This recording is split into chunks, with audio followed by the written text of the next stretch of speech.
ರೇಣುಕಾಸ್ವಾಮಿ ಕೊಲೆ ಪ್ರಕರಣದಲ್ಲಿ ಜೈಲು ಸೇರಿರುವ ನಟ ದರ್ಶನ್ಗೆ ಯುಗಾದಿ ಹಬ್ಬದ ವೇಳೆ ಗುಡ್ ನ್ಯೂಸ್ ಒಂದು ಸಿಕ್ಕಿದೆ.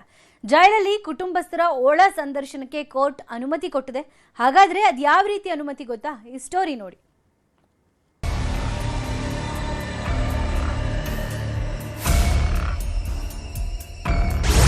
ಕೊನೆಗೂ ಕಾಟೇರನಿಗೆ ಸಿಕ್ತು ಗುಡ್ ನ್ಯೂಸ್.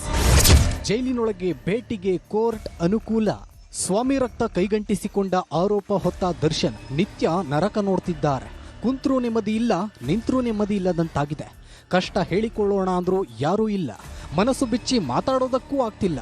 ಹೀಗಾಗಿ ಕುಟುಂಬಸ್ಥರ ಜೊತೆ ಮಾತಾಡೋದಕ್ಕೆ ನಿತ್ಯ ಹಂಬಲಿಸ್ತಾ ಇದ್ರು. ಈ ಮಧ್ಯೆ ಯುಗಾದಿ ಹಬ್ಬಕ್ಕೆ ದರ್ಶನ್ಗೆ ಕೋರ್ಟ್ ಗುಡ್ ನ್ಯೂಸ್ ಕೊಟ್ಟಿದೆ. ಪಟ್ಟಣಗೆರೆ ಶೆಡ್ನಲ್ಲಿ ಪ್ರತಾಪ ತೋರಿದ ದರ್ಶನ್ ಕಂಬಿ ಹಿಂದೆ ವಿಲವಿಲ ಒದ್ದಾಡ್ತಿದ್ದಾರೆ.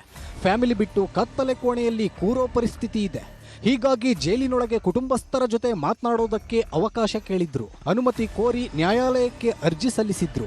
ಇದೇ ಅರ್ಜಿ ವಿಚಾರಣೆ ನಡೆಸಿದ 57ನೇ ಸಿಸಿಎಚ್ ಕೋರ್ಟ್ ಭೇಟಿಗೆ ಕೋರ್ಟ್ ಒಪ್ಪಿಗೆ ನೀಡಿದೆ. ಆದರೆ ಒಂದು ಷರತ್ತನ್ನು ವಿಧಿಸಿದೆ. ದರ್ಶನ್ ಮೊದಲು ಜೈಲು ಸೂಪರಿಂಟೆಂಡೆಂಟ್ಗೆ ಮನವಿ ಮಾಡಬೇಕು. ಇದಕ್ಕೆ ಒಪ್ಪಿಗೆ ಸೂಚಿಸಿದ್ರೆ ಒಳ ಸಂದರ್ಶನಕ್ಕೆ ಅವಕಾಶ ಸಿಗಲಿದೆ. ಒಂದು ವೇಳೆ ಸೂಪರಿಂಟೆಂಡೆಂಟ್ ಒಪ್ಪದೆ ಇದ್ರೆ ಅವಕಾಶ ಇಲ್ಲ ಅಂತ ಆದೇಶವನ್ನ ನೀಡಿದೆ. ಇದೇ ಪ್ರಕರಣದ 3ನೇ ಆರೋಪಿ ಪವನ್ ಗಂಭೀರ ಆರೋಪವೊಂದನ್ನ ಮಾಡಿದ್ರು. ಮೊಬೈಲ್ ವಶಕ್ಕೆ ಪಡೆಯುವಾಗ ಕರ್ತವ್ಯ ಲೋಪವನ್ನ ಎಸಗಲಾಗಿದೆ. ಪೊಲೀಸ್ ಠಾಣೆ ಟೈಲ್ಸ್ನಲ್ಲಿ ವ್ಯತ್ಯಾಸ ಆಗಿದೆ. ಪೊಲೀಸರು ಸುಳ್ಳು ಸಾಕ್ಷ್ಯ ಸೃಷ್ಟಿಸಿದ್ದಾರೆ. ಹೀಗಾಗಿ ತನಿಖಾಧಿಕಾರಿಯನ್ನೇ ಆರೋಪಿಯನ್ನಾಗಿ ಮಾಡಬೇಕು ಅಂತ ಮನವಿ ಮಾಡಿದ್ರು. ಈ ಅರ್ಜಿಯನ್ನ 57ನೇ ಸಿಸಿಎಚ್ ನ್ಯಾಯಾಲಯ ವಜಾಗೊಳಿಸಿದೆ. ಎ3 ಪವನ್ಗೆ 5,000 ದಂಡ ವಿಧಿಸಿದೆ. ಇದೇ ಕೇಸ್ನಲ್ಲಿ ಪವನ್, ವಿನಯ್, ಧನ್ರಾಜ್, ರಾಘವೇಂದ್ರ ಹಾಗೂ ನಂದೀಶ್ ಬೇಲ್ ಪಡೆದು ಹೊರಗಿದ್ದಾರೆ. ಇವರೆಲ್ಲರ ಜಾಮೀನು ರದ್ದತಿಗೆ ಪ್ರಾಸಿಕ್ಯೂಷನ್ ಹೈಕೋರ್ಟ್ಗೆ ಅರ್ಜಿ ಸಲ್ಲಿಸಿತ್ತು.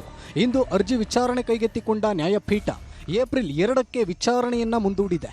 ಒಟ್ಟಾರೆ ಕುಟುಂಬಸ್ಥರ ಜೊತೆ ಮಾತನಾಡೋದಕ್ಕೆ ಪರದಾಡ್ತಿದ್ದ ದಾಸನಿಗೆ ಕೊನೆಗೂ ಗುಡ್ ನ್ಯೂಸ್ ಸಿಕ್ಕಿದೆ. ಆದರೆ ಜೈಲಾಧಿಕಾರಿಗಳು ಅವಕಾಶ ಕೊಡ್ತಾರಾ ಇಲ್ವಾ ಅನ್ನೋದನ್ನ ಕಾದು ನೋಡಬೇಕಿದೆ. Muniraju, crime bureau, news 18 Bengaluru.